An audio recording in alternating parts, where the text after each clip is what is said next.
I am proud that I have served this county, and I believe that I have served this county the best I could. Mahoning County Prosecutor Paul Gaines announces his retirement. He's been in office for over 25 years. Much of that time, he's gotten questions from First News senior reporter Jerry Ricciuti. Well, today, Jerry asked Gaines about his time in office and what's ahead in retirement. In the mid-90s, Paul Gaines said he had a decent law practice, but with record-setting homicide rates and rumors of case fixing, he knew change was needed in the Mahoning County Prosecutor's office, only no one seemed interested. And believe me, I approached people to run, people that I thought were far more electable than me, and they all said no. But I felt that somebody had to do something.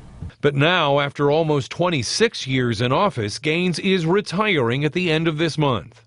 I will have 40 years in the system, Jerry, on November 30th.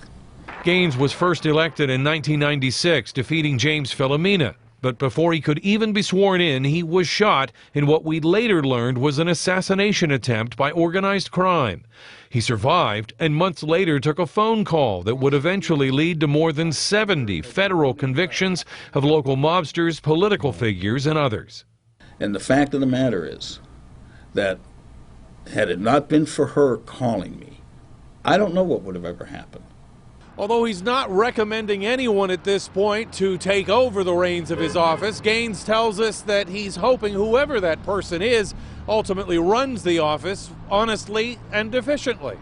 But at the age of 71, Gaines admits he's not sure what not working every day will be like.